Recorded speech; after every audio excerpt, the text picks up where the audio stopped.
Hey there, it's me with Engadget, and this here is the Optimus G from LG, but this is the Sprint model.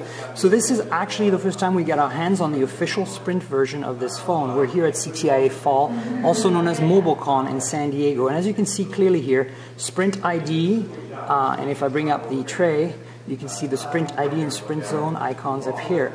So, other than that, this is a totally plain up Optimus G like we saw in Korea. In fact, Sprint has chosen to retain this 13 megapixel autofocus camera. So that's super awesome because this is the only model in the US that's going to have the high spec camera. The AT&T model is an 8 megapixel camera. And honestly, I don't think it looks quite as nice in the back. It has this weird arrangement with the camera. Everything else is the same as what we saw in Korea. This is the same phone. There's another difference. On the Korean model here, you have a SIM slot. Obviously, with the embedded SIM Sprint's using, that SIM slot's gone. So let me just quickly walk you through. As you can see, the very cute graphic here. Let me show it to you again. It's quite delicious.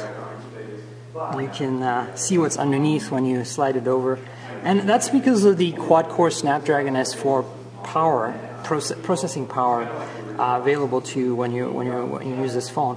So the OS is Ice Cream Sandwich. It's going to be updated to Jelly Bean at some point. We're not sure exactly when, but it's super snappy. Check this out.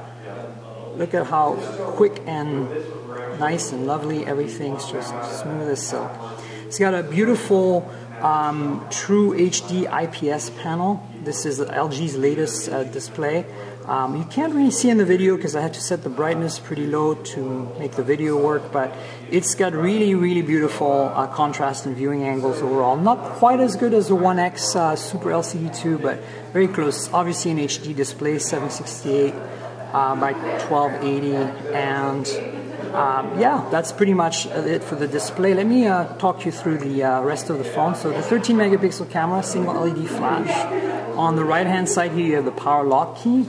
On the bottom you have MHL connector, also USB, the two screws, and here on the left hand side it's a volume rocker and the missing SIM slot, as I mentioned. In the top you have a secondary mic and a headphone jack, standard. You can see the interesting bevel. It makes the phone feel really good in hand, and that's one of the nice things about the Optimus G that we really did enjoy back in Korea. Other things in the front here, the LG logo, speaker, front-facing camera, the capacitive buttons, which are the similar layout to the Galaxy S3, but reversed. So you have back, home, and menu instead of menu, home, and back. And of course, holding down the home button brings up the task list. What else? Notice there's no branding. This is going to be launched like this. Sprint has chosen not to brand the phone for the first time ever. I believe it's the only phone they've ever done like that.